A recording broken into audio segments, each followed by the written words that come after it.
चल बेटा अभी यार।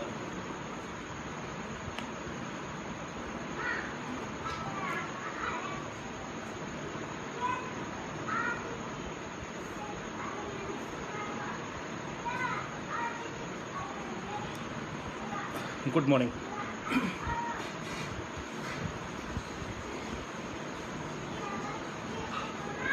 राम राम भाई, राम राम। जुड़ जाइए सभी लोग।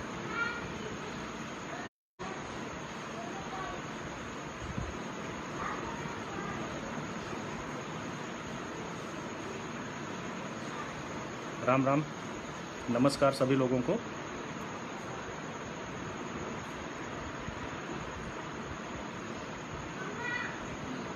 Good morning. आ जाइए सभी लोग, लाइन पे आ जाइए। जय महाकाल भाई। कल्पना तिवारी जी गुड मॉर्निंग। अंकित शुक्ला जी, पूजा जी गुड मॉर्निंग। दुष्यंत भाई जय श्री राम। सभी साथी जो मुझे देख रहे हैं इस वक्त, आ जाइए।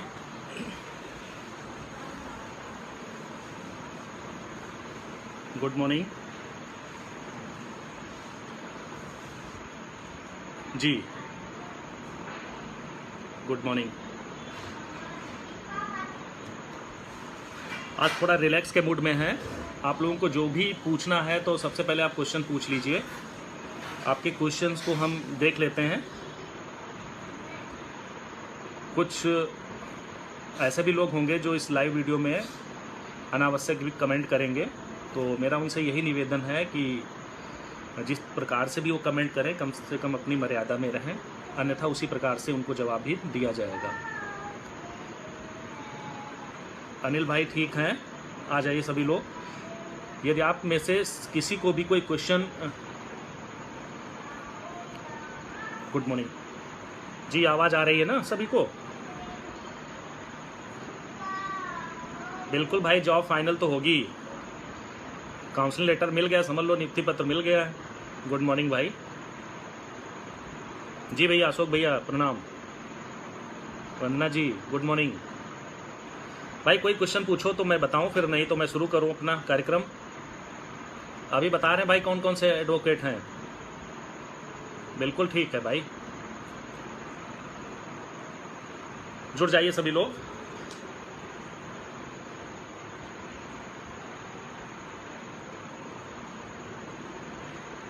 उन्नीस को सुनवाई होगी भाई, होगी। हाँ बिल्कुल, बाबू सेठ ले लो आके तुम भी।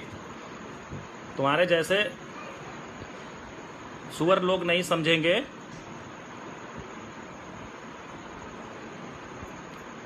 फेल हो गए हो, मुझे लग रहा है मानसिक विक्षिप्त हो।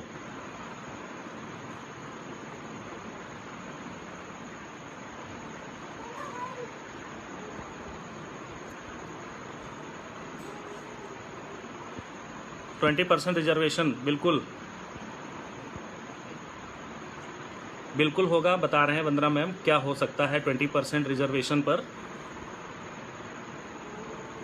देखिए सबसे पहली चीज़ है कि 20% रिजर्वेशन की अगर हम बात करें तो जब बीटीसी या बीएड करते हैं तो उसमें कुछ पहले से रिजर्वेशन होता है। जैसे बीटीसी 2015 से पहले उसमें कुछ रिजर्वेशन था 50% या जो भी था। उसके बाद 2017 के बाद में शायद 20% हुआ, तो एडमिशन के टाइम ही उनको रिजर्वेशन दे दिया जाता है। अब जब 20% का रिजर्वेशन एडमिशन के टाइम दिया गया है तो इस भर्ती में कायदे से मिलना चाहिए, और मुझे लग रहा है कि इस भर्ती में 20% रिजर्वेशन मिलेगा। लेकिन अगर महिलाओं की संख्या 20% से ज़्यादा है, पहले से ही ऑलरेडी है, और सरकार ने वो डेटा रिप्रेजेंट कर दिया कोर्ट में, तो 1 भी % आप लोगों को रिजर्वेशन वहाँ पर नहीं मिलेगा। और मुझे लगता है इस पूरी 69,000 भर्ती में 20% आराम से महिलाएं होंगी। इसलिए मुझे लग रहा है कि जो भी महिलाएं रिजर्वेशन को लेकर के कोर्ट गई हैं, तो 20% आप निकाल लीजिए, लगभग 14,000 साथ है 20%, तो इस हिसाब से लगभग 15-20 हज़ार तो महिलाएं होंगी आराम से इस भर्ती में। तो मुझे लग रहा है कि 20% रिजर्वेशन को लेकर के जो लोग कोर्ट गए हैं वो गलत गए हैं। सरकार ने अगर डेटा रखा तो उसमें महिलाएं 20% से ज़्यादा सिलेक्टेड हैं आज के समय में, क्योंकि मुझे लगता है जितने भी भाई हमारे काउंसलिंग सेंटर पे गए थे वहाँ पर लोगों ने ध्यान दिया होगा कि महिलाओं की लाइन काफ़ी लंबी थी, और काफ़ी संख्या में महिलाएं थीं। चूँकि इस प्रोफेशन में महिलाएं इसलिए आ गई क्योंकि करीब करीब 8 साल तक तो बीएड जो था इसमें इंक्लूड नहीं हुआ, इसलिए बीएड के जो कैंडिडेट थे वो बहुत ज़्यादा ओवर एज भी हो गए और कुछ लोगों ने बीच में ही छोड़ भी दिया। तो क्योंकि उन्हें आशा नहीं थी कि अब जॉब मिलनी भी है। बीटीसी में गर्ल्स काफ़ी थीं और मुझे लग रहा है कि महिलाओं की संख्या 20% की जैसे बात चल रही है, तो इस हिसाब से अगर देखा जाए कम से कम 15-20 हज़ार तो ऑलरेडी इसमें सेलेक्टेड हैं ही महिलाएं। तो यहाँ पर 20% जो रिजर्वेशन की बात हो रही, महिला आरक्षण की बात हो रही, मुझे लग रहा है कि सरकार अगर डेटा रखती है सुप्रीम कोर्ट में तो 20% से ज़्यादा महिलाएं ऑलरेडी सेलेक्टेड हैं, इसमें कोई फ़ायदा होने की चांसेस नहीं है। और दुष्यंत जी 35-40% फीमेल सेलेक्टेड हैं, हो सकता है, क्योंकि मैंने जो भीड़ देखी है काउंसलिंग सेंटर पर, मुझे लग रहा है सभी आप लोग गए होंगे, आप लोगों ने अनुमान देख लिया होगा कि लगभग मुझे लग रहा है 30% तो आराम से होंगी महिलाएं सेलेक्टेड इस भर्ती में। तो 20% रिजर्वेशन जो मांगने के लिए गए भी हैं उससे ज़्यादा कहीं ना कहीं सरकार ने दे दिया है, मेरा जहाँ तक अनुमान है। बाकी अगर आपको मिलता है तो 20-30-40% जो भी ले ले, मुझे कोई आपत्ति नहीं है। जय श्री राम रणंजय भाई। और बताइए अशोक जी, भैया सरकार की तरफ से कोई जानकारी है? हाँ, सरकार की तरफ से जानकारी को लेकर बता दें कि सरकार के जो नुमाइंदे हैं वो मिलना ही नहीं चाहते हैं। इवन अगर हम जाते भी हैं, मंत्री जी हैं या कोई भी जाते हैं, तो लोग क्या बोलते हैं कि इस मैटर पर बात करने के लिए समय नहीं है, आप आइए बाद में बात करते हैं। तो पहले ही अधिकारी वो बोल देते हैं कि जो बीएड टीम से आए या बीटीसी टीम से, किसी भी टीम से आए, 69,000 शिक्षक भर्ती से लेकर इतना रायता फैला है कि वो लोग मिलना ही बंद कर दिए हैं, वो मिलते ही नहीं है। बाहर से ही बता देते हैं कि इस समय कोरोना चल रहा है, कृपया दूरी बना के रखें, और कोई अधिकारी मिलना नहीं चाह रहा है। तो सरकार तक बात पहुंचाने में दिक्कत हो रही है। एक माध्यम है वो भी ट्विटर है, और ट्विटर के माध्यम से आप सभी लोगों जुड़े हुए हैं। परसेंट हैंडीकेप वाला जी भाई अमरेंद्र प्रताप जी, एक्चुअली जो याचिका की गई है, जितनी भी याचिकाएं अब तक हुई हैं कोर्ट में, उनका सबका एक ही मात्र उद्देश्य है कि सुप्रीम कोर्ट में इस भर्ती पर स्टे लग जाए। तो स्टे लगना ही एक मेन उनका रीज़न है, बाकी उनके कोई खास रीज़न नहीं है। अब जैसे ये बात करते हैं कि कल की डेट में एक मुद्दा उठ करके आया है जो 75 पेटिशनर्स को लेकर के है, और इस SLP में ये बोला गया है कि उनके पेटिशनर्स को डिवीज़न बेंच में सुना ही नहीं गया है, जबकि वो पार्टी भी थे। और उनका कहने का मतलब ये है कि जो 2018 की वैकेंसी हुई थी उसमें जो था, फ्रीडम फाइटर को 2% आरक्षण था, और फिजिकल हैंडीकेप जो थे उनको 4% था, और एक्स सर्विसमैन जो थे उनको 5% था। इसके पहले 16 में भी था यही आरक्षण, ये 16 से लागू हुआ है, जब 16 में संशोधन हुआ तब से। और शायद 2019 में ये आरक्षण इनको मिला भी था, पर शायद 2019 के जो डेटा जो सरकार ने नोटिफिकेशन जारी किया उसमें शायद मुझे लग रहा है 3% लगभग आसपास दिया गया है फिजिकली हैंडीकैप को। उनका कहना है कि 4% हमें मिलना चाहिए, 3% हमें दिया गया है। अब हम बात करते हैं कि सरकार ने 3% तो दिया है, इसका मतलब अगर हम 7 का 3% निकालते हैं तो 7 या 2100 कैंडिडेट ऑलरेडी सेलेक्टेड हैं इसमें। अगर 4% मांगा जा रहा है तो इसका मतलब 700 कैंडिडेट और इस भर्ती में शामिल हो सकते हैं जो फिजिकली चैलेंज हैं।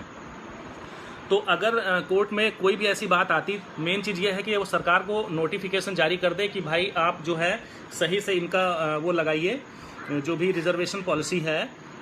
मुझे लगता है कि उसे स्टे जैसी चीज़ों से बचना चाहिए कोर्ट को, और भर्ती जल्दी करानी चाहिए।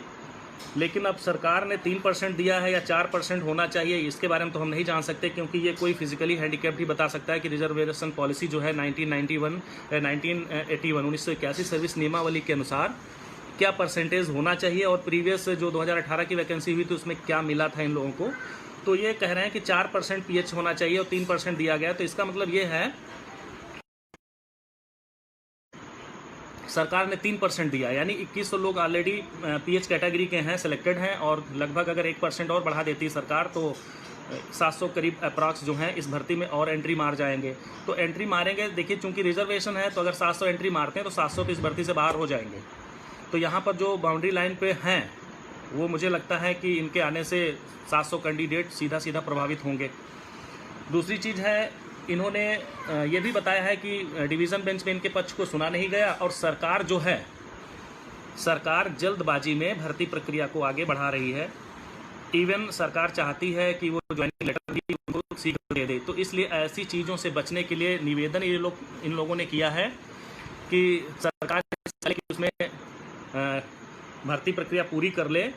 तो पहली चीज़ तो इनको रिजर्वेशन जो है वो मिलना चाहिए, और रिजर्वेशन इन स्थिति में मिलना चाहिए कि भर्ती प्रक्रिया रोक दी जाए। नहीं तो सरकार जो मॉडिफिकेशन लेकर जा रही, अगर उस पर सुप्रीम कोर्ट ने कंसीडर किया तो शायद सुप्रीम कोर्ट परमिट कर दे कि जब पद हैं तो भर्ती प्रक्रिया तुम शुरू करो और आगे हम देख लेंगे। तो इनका कहने का मतलब है कि सरकार जो है पेटिशनर्स को रिलीफ दे करके भर्ती प्रक्रिया बढ़ाना चाह रही है। इसलिए पेटिशनर्स यानी जो याची बने हैं या जो भी हैं, ये गलत कर रही है सरकार। जब तक मामला फाइनलाइज नहीं हो जाता है तब तक के लिए इस पर स्टे दे दिया जाए। एनओसी मुद्दे पर भी बोल दें। हाँ भैया अंकित जी, एनओसी मुद्दे की हम बात करते हैं। एनओसी मुद्दा देखिए, पहली चीज़ है सरकार जो है खुद लड़ा रही हम सभी को, वो किसी से विरोध नहीं करना चाहती, ठीक है। जैसे एनओसी मुद्दे पे बात करें कि जो भी कैंडिडेट सेलेक्टेड हैं, दूर दराज में हैं, वो अपने क्षेत्र में आना चाहते हैं, सरकार ने अभी तक एनओसी मुद्दे को लेकर कहीं पर भी क्लियर कोई गाइडलाइंस या क्लियर नोटिफिकेशन नहीं दिया है कि एनओसी वालों को इस भर्ती में आना चाहिए या नहीं आना चाहिए। केवल वो कोर्ट की गाइडलाइन के सहारे आगे बढ़ रही है। सरकार चाहती कोर्ट जैसा आदेश करेगी वैसा ही सरकार फॉलो कर लेगी, क्योंकि यह वही सरकार है जिसने सिंगल बेंच के स्टे आर्डर को, जो क्वेश्चन चैलेंज को लेकर गया था, सिंगल बेंच के क्वेश्चन आर्डर को फॉलो किया और काउंसलिंग पे गए लोगों को वहां से बुलवा लिया और वो मायूस होकर लौट आए। तो यहाँ पर मंत्री जी भी हर बार यही कहते हैं कि हम न्यायिक प्रक्रिया से बंधे हुए हैं, न्यायालय जैसा फैसला देगा उसी के अनुसार हम आगे की कार्रवाई करेंगे। तो आप समझ सकते हैं कि एनओसी पे सरकार विरोध नहीं करेगी। वो क्यों विरोध करेगी? सिलेक्टेड टीचर्स जो है उनका कि भाई एनओसी ना दी जाए, इसलिए उसने कहीं पर भी कोई खुल के कोई गाइडलाइन, कोई ऑर्डर, कोई भी चीज़ें जो हैं आगे नहीं बढ़ाई हैं। केवल हम लोग लड़ रहे हैं, कुछ एनओसी को रोक रहे हैं और कुछ एनओसी बहाल करा रहे हैं, जिसके लिए लड़ा वो रही हम सबको, लेकिन क्लियर कट कोई भी इंस्ट्रक्शन सरकार ने नहीं दिया है। अगर सरकार एनओसी पर कोई इंस्ट्रक्शन दे दी होती तो मुझे लगता हम लोगों को कोर्ट जाने की जरूरत ही ना होती। भाई सरकार क्या सो रही थी? जब 2019 में एग्जाम होने जा रहा था तब भी तो एनओसी मुद्दे को लेकर सरकार क्लियर कट आदेश निकाल सकती थी कि इस सेम पद पर जो लोग पहले से अपॉइंटेड हैं वो इस भर्ती में नहीं आ सकते। तो सरकार ने तो अपनी अर्थव्यवस्था को देख करके फार्म भरवा लिए सभी लोगों से। एनओसी है किसी भी डिपार्टमेंट में भी, कैसा भी है, पिछड़ा है, उचड़ा है, जैसा भी है, उसको फार्म ले लिया और अपनी अर्थव्यवस्था बढ़ा ली। काउंसलिंग में भी यही हाल उसने किया कि उसने कोई भी डेट फिक्स नहीं की कि कोई फेल है, कोई बैक पेपर वाला है, कोई किसी भी तरीके से घुसा आ रहा है भर्ती में, यानी मुंह उठाया और गुस्सा चला है। यहाँ पर कोई इंस्ट्रक्शन नहीं दिया। लेकिन अगर आप कोर्ट केस करते हैं तो सरकार कोर्ट को फॉलो कर लेगी। अरे भाई हमने तो कुछ नहीं किया, कोर्ट ने जैसा आदेश दिया वैसा हम फॉलो कर रहे हैं। तो इस तरीके से देख सकते हैं कि एनओसी में सरकार ने खुद खेल खेला है। एनओसी सरकार को कायदे से रोकनी चाहिए थी, क्लियर कट आदेश करना चाहिए था कि समान पद पर यदि कार्यरत हैं तो उनको एनओसी नहीं दी जाएगी। लेकिन सरकार खुद न आगे आकर हम लोगों को फिर पीछे फंसा दी है कि आप लोग लड़े आपस में। एनओसी भी 22 दिसंबर 2018 के पहले का होना चाहिए। देखिए, जिन लोगों ने परीक्षा से पहले एनओसी लिया था और इस बार भी काउंसलिंग में लिए हैं, केवल एनओसी उन्हीं का मान्य होगा। यदि आप समझ रहे हैं कि परीक्षा में आपने एनओसी नहीं लिया है और डायरेक्टली आप 2019 की ये भर्ती जो है सीधे इसमें एनओसी लेने जा रहे हैं अपॉइंटमेंट के लिए, तो आपका एनओसी वैलिड नहीं माना जाएगा। जीता ठाकुर, जून में हो पाएगी या नहीं? भाई जून में तो भर्ती की संभावनाएं 1% मुझे नहीं लग रही, क्योंकि जिस हिसाब से जितने मैटर पहुंच गए हैं सुप्रीम कोर्ट, मुझे नहीं लगता कि सरकार इतनी अवेयर है या इतनी बहुत जागरूक है कि वो भर्ती करा ले जाएगी।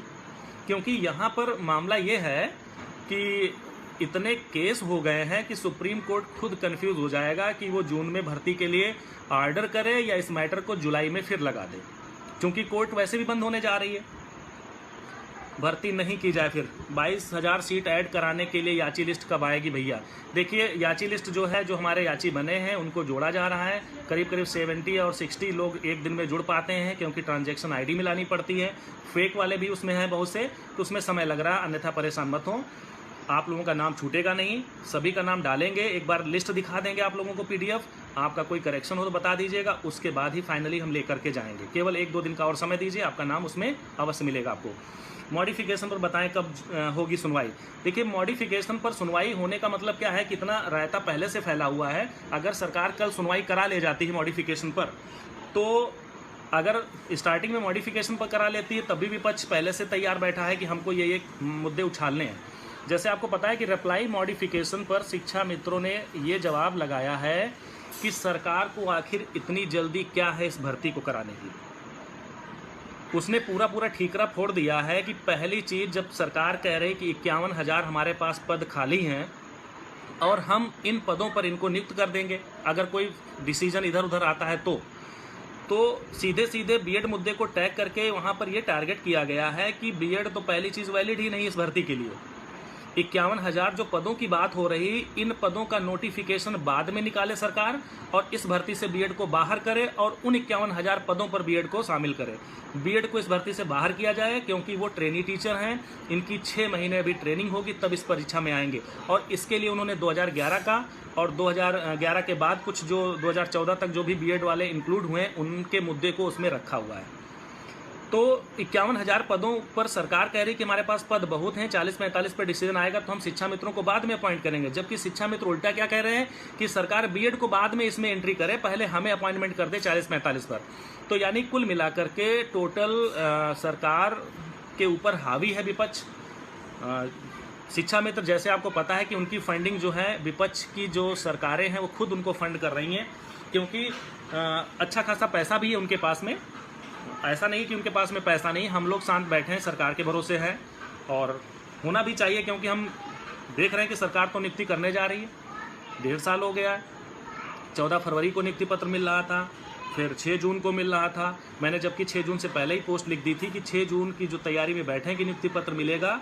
पिक्चर भी मेरे बाकी है मेरे दोस्त, तो आप बीएड लीगल टीम वाले पुराने ग्रुप पर आप ये पोस्ट देख सकते हैं।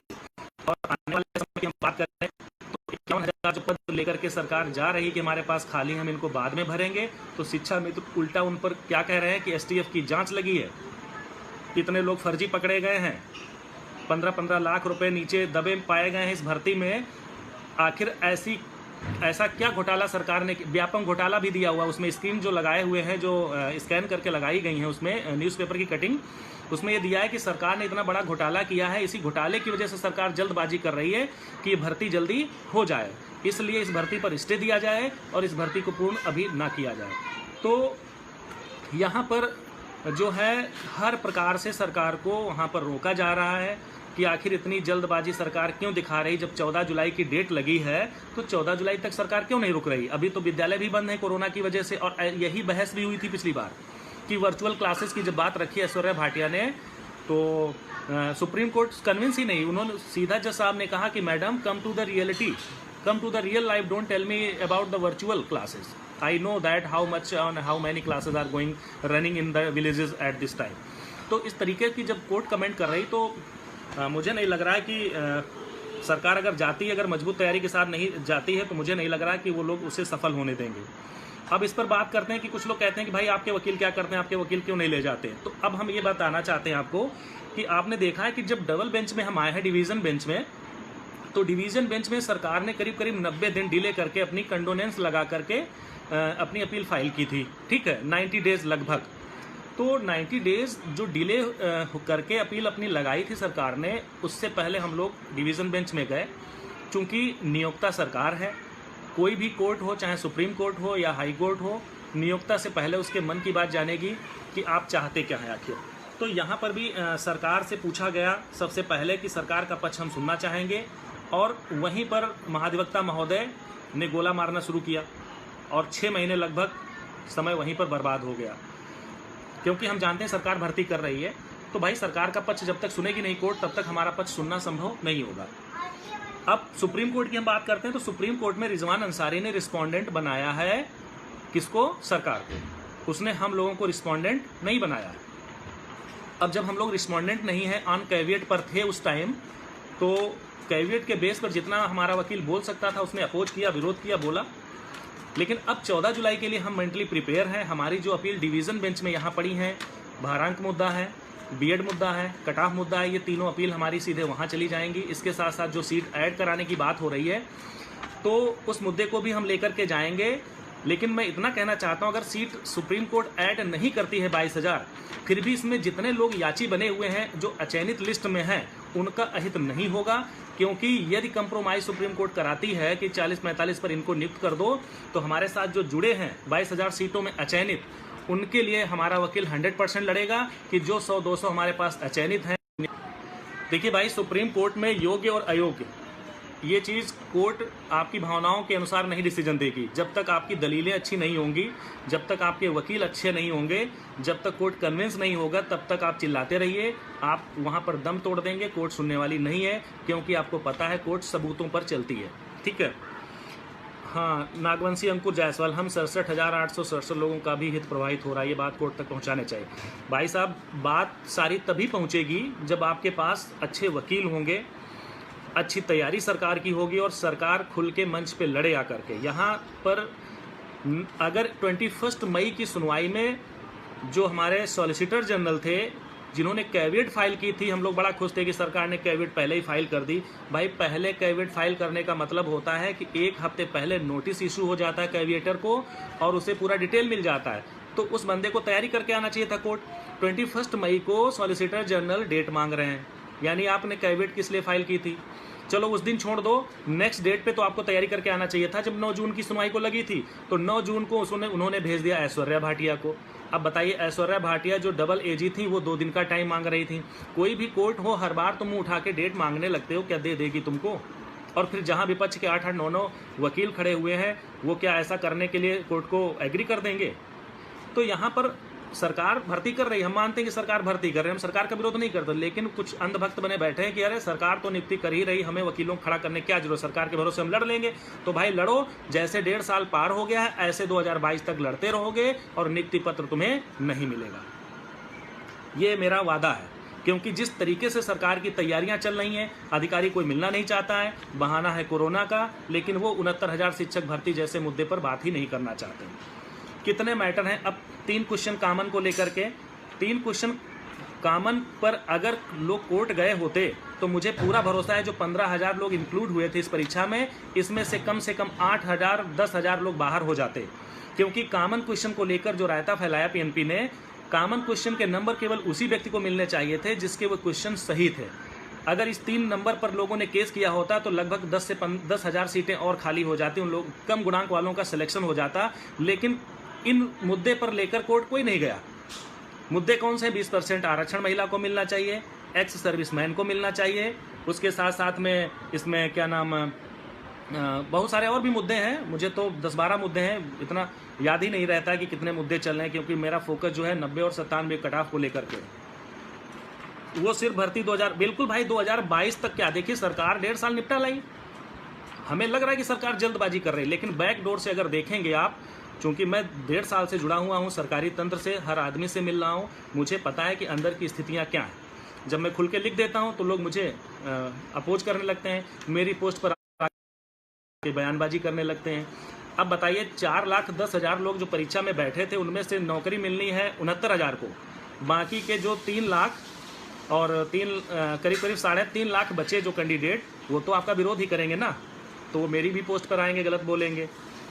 और अगर आप किसी को समर्थन कर रहे हैं तो आपको भी बहकाएंगे। अब कुछ फेलियर कहते हैं कि अरे ऐसा क्या ज़रूरत है इसमें, हम कर लेंगे। भाई करते रहो। एक बात मैं बता दूं, काउंसलिंग लेटर मिला है, ज्वाइनिंग लेटर नहीं मिला है, जो आप निश्चिंत होकर घर बैठ गए।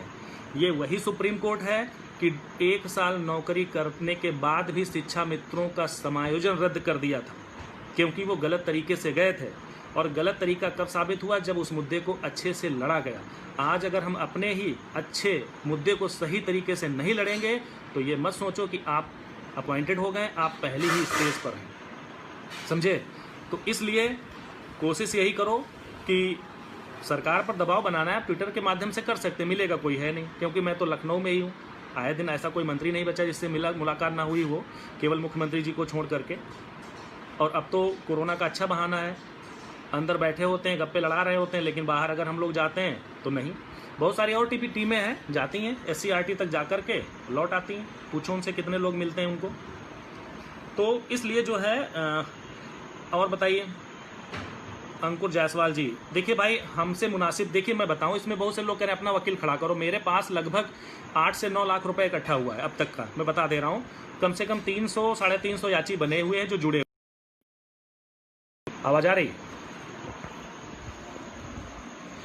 आवाज आ रही कि नहीं? हेलो, कमेंट करो भाई कोई। अशोक भाई आवाज आ रही है? ठीक है, देखिए जिन याचियों ने हमें समर्थन दिया, जिनके पैसे से हम आगे जाएंगे, हम सुप्रीम कोर्ट में केवल उन याचियों की बात करेंगे कि इनका कल्याण हो। जब आप लोग काउंसिल लेटर लेकर घर बैठे हैं, आपने एक पैसे का सहयोग नहीं किया है, तो हम 4 वकीलों का जब वादा किए थे, क्या 8-10 लाख में कोई टॉप मोस्ट सीनियर लॉयर कर पाएंगे हम सुप्रीम कोर्ट में? नहीं कर पाएंगे ना, तो फिर बात ही खत्म हो गई ना। हम भी आराम से बैठेंगे, क्यों कोरोना में अपने जान लगा करके, जान की बाजी लगाकर हम दौड़ेंगे सुप्रीम कोर्ट और दुनिया भर में? हमें कोई ज़रूरत नहीं है। नौकरी मिलेगी तो हमको भी मिल जाए, क्योंकि हमारा भी गुणांक अच्छा है। लेकिन जो लटके हुए हैं 67, 68, 69 तक, उनका क्या होगा वो सोचें। जरा सा भी परिवर्तन होता है किसी भी प्रकार का, लटक जाएंगे आप। बचे हुए पदों पर भी अगर सरकार भर्ती करती सीरियल नंबर में, तो मेरा तब भी हो जाएगा। लेकिन मैं तो सबके लिए लड़ रहा हूं। दूसरी चीज, जितना भी हाई गुणांक वाला बंदा है, कोई 2 पैसे की मदद नहीं कर रहा, और उनकी संवेदनाएं मर चुकी हैं। अगर किसी भी ग्रुप में अगर कोई कम गुणांक वाला व्यक्ति कोई कमेंट करता है कि भाई साहब मेरे लिए कुछ सोचिए, मेरा भी हो जाए किसी तरीके से, तो वही जो हाई गुणांक वाले हैं वो उसको गालियां देते हैं। अरे भाई, इस भर्ती में यहाँ तक पहुँचने में सबसे बड़ा योगदान उन कम गुणांक वाले साथियों का है, जिन्होंने टीम को सहयोग किया। 2200 याची डबल बेंच में बने थे, जिसकी बदौलत आज हम डिवीज़न बेंच से जीत हासिल करके आए, और आज सुप्रीम कोर्ट में 300-350 लोग जुड़े हैं। बताइए, 300-350 लोगों में जो 8-9 लाख रुपए आया, उस 9 लाख रुपए पे मैं 14 तारीख की तैयारी करूं, या कल मैं अपने वकीलों को खड़ा करके इस मुद्दे को डिफेंड करूं? तो भाई, जब सरकार लड़ रही तो मैं भी सरकार के भरोसे रहूंगा। मुझे अपना अंतिम अवसर जो मिलेगा, मैं 14 जुलाई को अपना करूंगा जो भी करना है हमको। भाई, 69,000 शिक्षक उन 40,000 शिक्षक मित्रों के सामने आज बेबस हैं, लाचार हैं, और वो 40,000 शिक्षक मित्रों ने चीटियों की तरह सहयोग करके कहाँ रिजवान को MLC का इलेक्शन लड़ा दिया, और यहाँ साले आ जाते हैं मेरी पोस्ट पर बकवास करने कि भाई सरकार तो लड़ रही है। यानी इस 69,000 शिक्षक, मैं जानता हूं कि मौजूदा परिस्थितियां ऐसी नहीं कि हर बार आप पैसा इतना दे सकें टीम को, लेकिन क्या 69,000 लोगों की ये जिम्मेदारी नहीं बनती कि टीम को 100-200 भी सहयोग करें? नहीं करते ना, उनको सहयोग नहीं करना है भाई। 40,000 शिक्षा में तो तुम्हारे 69,000 पर भारी हैं। टीम में गिने चुने लोग हैं, 5-6 हज़ार तक ही बच्चे जो हैं हर बार इंटरेस्ट लेते हैं, चाहे वो BTC के हों चाहे BEd के हों, वही घूम घूम करके सहयोग करते हैं हर बार। कितनी बार हम उनका खून पिएंगे? मुझे पैसा नहीं चाहिए आप लोगों का, मुझे कोई भी सहयोग नहीं चाहिए, लेकिन मैं 14 जुलाई के लिए मेंटली प्रिपेयर हूँ। स्टे लगती है तो लग जाए, भाड़ में जाए वैकेंसी। अब हम इतना ज़्यादा तनाव नहीं ले पाएंगे। 69,000 जब चयनित हैं तो क्या इनकी जिम्मेदारी नहीं बनती? मैं नहीं कहता हूं मुझे दो, मैं टीम, अगर मैं गलत काम कर रहा तो मुझे पैसा मत दो, लेकिन अन्य टीमें भी कार्य कर रही हैं, आप उनसे जवाब लीजिए, उनको सहयोग कीजिए, और उनसे कहिए कि आपके वकील भेजिए, वहां पर बहस कराइए। मैं देख रहा हूं कि 3,000 का सिलेक्टेड ग्रुप है मेरा, और सिलेक्टेड ग्रुप में लगभग 200-250 ऐसे लोग हैं जो हर मुद्दे पर आ जाते हैं सामने। बाकी के लोग केवल अपडेट लेने के लिए जुड़े हैं, तो भाई जुड़े रहो। 69,000 लोगों को शर्म नहीं आती कि 40,000 भारी हैं उन पर। आए दिन रोज एक केस हो रहा है, और हर केस में यही डिमांड है कि स्टे ग्रांट की जाए। भाई, कौन कौन से मुद्दे पे टीम को लड़ाओगे? भारांक मुद्दा भी लेके हम जा रहे हैं, BEd को बचाने के लिए भी जा रहे हैं, BEd वाला भी मुद्दा लगा हुआ है, 19 को कल सुनवाई है उसकी भी, उस पर भी हमें वकील खड़ा करना है। आप तो कहोगे BEd तो बच जाएगी, BEd का तो कुछ नहीं होगा। बस बातें करना आसान होता है भाई मेरे। सुप्रीम कोर्ट दलीलों पे चलती है, तुम्हारी तरीके से बातों पे नहीं चलती है। बहुत से साथियों ने सहयोग किया है। आज हम 300-350 याचियों की बदौलत हम 8-9 लाख रुपए कलेक्ट कर पाए हैं, जबकि जो करीब 1-1.5 लाख या 2 लाख पहले से अकाउंट में पड़ा हुआ था। बहुत ज़्यादा, टोटल 10 लाख रुपए हो गया होगा टीम के पास। इस 10 लाख रुपए में बताइए कौन सा टॉप मोस्ट सीनियर हम 14 जुलाई के लिए खड़ा करें, या कल BEd मुद्दे को लेकर के खड़ा करें? जबकि आपको पता है कि हर बार सुप्रीम कोर्ट में 8-10 लाख से नीचे कोई वकील नहीं होता, एक सुनवाई के लिए होता है, वो भी। अंकित जी, तो अब हम जिन याचियों को पैसा लिए हैं उनकी बदौलत हम लड़ेंगे 14 जुलाई को।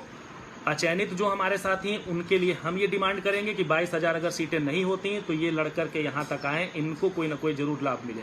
मैं तो चाहता हूँ कि कम से कम जो याची बने, जिनकी बदौलत हम डबल बेंच में लड़े थे, उनमें से कम शायद 30% ही लोग आज सिलेक्टेड हुए होंगे। तो सबसे ज़्यादा पैसा मुझे कम गुणांक वालों ने दिया, और जिनके गुणांक ज़्यादा हैं वो घर पर बैठ कर तमाशा देखते हैं, और वही आकर के हिसाब भी मांगते हैं आकर के पोस्ट पर। स्वाति जी सही कर रही हैं, हिसाब भी मांगते हैं आकर और अनर्गल बयानबाजी भी करते हैं। तो भाई जब इस तरीके की मानसिकता है तुम्हारी, तुम तो 2 पैसा दोगे नहीं। और जो कमज़ोर गुणांक वाले हैं, अगर वो अगर कोई पोस्ट भी कर देते हैं ग्रुप में कि भाई मेरे लिए कुछ करा दो, 22,000 सीटें जुड़वा दो, या मेरा याची में, इतने स्वार्थी हो गए हो कि उन भाइयों ने, जिन भाइयों ने हमें एक नीचे लेवल पर मदद की थी और यहाँ तक पहुँचाया, उनकी बात तक तुम नहीं सुनना चाहते हो, ना ग्रुप में उनकी पोस्ट देखना चाहते हो। तो इसलिए अगर इस मुद्दे को आप चाहते हैं कि बिना डिले हुए, अब जुलाई से पहले तो साल होना है नहीं, और जुलाई में भी ये मुद्दा 1 साल, कम से कम 1 साल चलेगा, इतना बड़ा मुद्दा है ये, एक दिन में ये नहीं। मैं तो सोच रहा था कि सरकार बात लेकर के जा रही है, जल्दी से अगर वहाँ से एक्सेप्ट हो जाएगा मामला तो भर्ती प्रक्रिया जून में शुरू हो जाएगी। लेकिन भर्ती तो होगी भाई, 2022 तक होगी, क्योंकि हम सरकार के भरोसे बैठे रहेंगे। हम खुद सेलेक्टेड होने के बावजूद भी 2 पैसे का मदद नहीं करेंगे।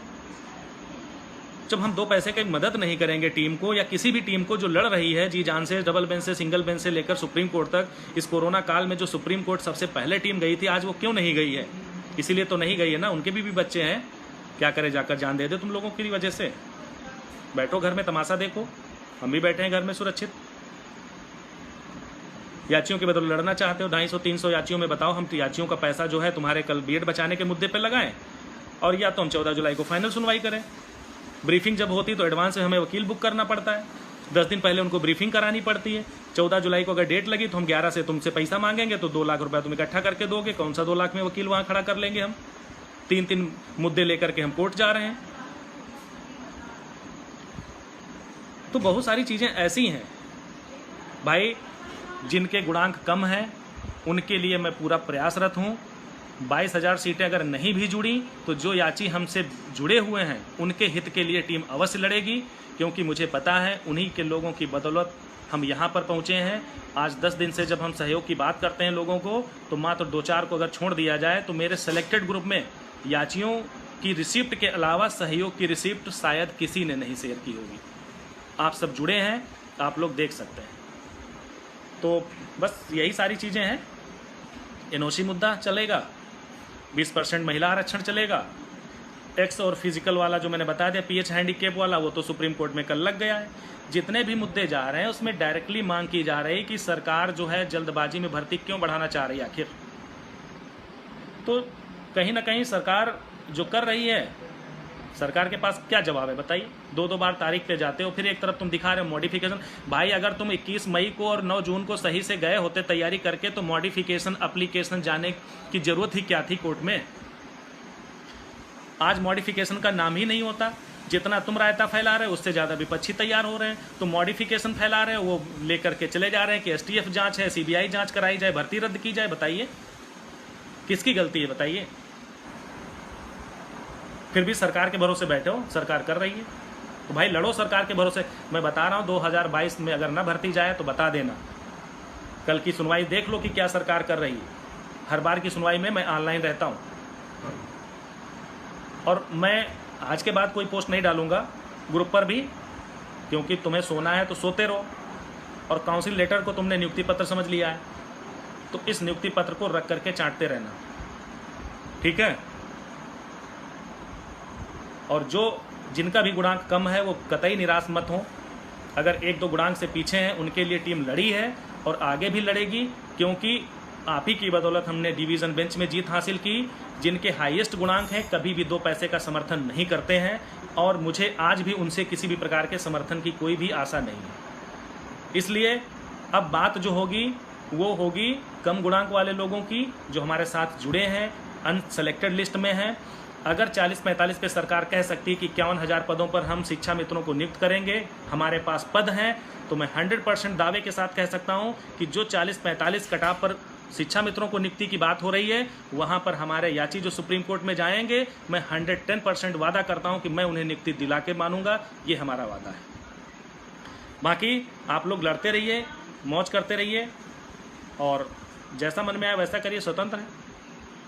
क्योंकि ऐसे रोज जितना डिले होगा इस भर्ती को, जितना सरकार डिले करेगी, नए नए जिन रोज आते रहेंगे, और आपको लगेगा अरे सरकार तो बड़ा अच्छा स्टेप ले रही है, अभी बस भर्ती हो जाएगी, बहुत जल्दी सब कुछ होने वाला है, नियुक्ति पत्र मिल जाएगा। तो बस ख्याली पुलाव पकाने में क्या जाता है, आप लोग जुड़े रहें और सरकार का साथ देते रहें। हम भी सोच रहे हैं यार मेरा गुणांक तो अच्छा है ही, सरकार तो भर्ती कर ही देगी। अब बताइए, हैंडीकेप्ड वाला मैटर 3% आरक्षण मिला, 4% को लेकर मुंह उठाया चले गए। इनडायरेक्टली ये लोग क्या है, आरक्षण नहीं मांग रहे, इनडायरेक्ट ये स्टे मांग रहे हैं कि भर्ती फंसे, भर्ती रोकी जाए। और इसके पीछे किसका हाथ हो सकता है आपको पता है? वही 40,000 शिक्षा मित्र जो आज अनपढ़ हैं। मुझे तो शर्म आती कि आप सब लोग पढ़े लिखे हैं, इतने वेल क्वालिफाइड होकर के भी आज तक एकता नाम की चीज़ नहीं आपके अंदर। टीम लड़ती है तो उसका मनोबल डाउन करते हैं, पोस्ट और कमेंट पे नकारात्मक बातें करते हैं। आपसे तो कई गुना अच्छे वो असभ्य शिक्षा मित्र हैं जो पढ़े नहीं हैं, इंटर क्वालिफाई है, कम से कम एक लाइन में चलते तो हैं भेड़ों की तरह, आपको तो चलना भी नहीं आता। बस कहना कुछ नहीं, बहुत समय ले लिया। धन्यवाद।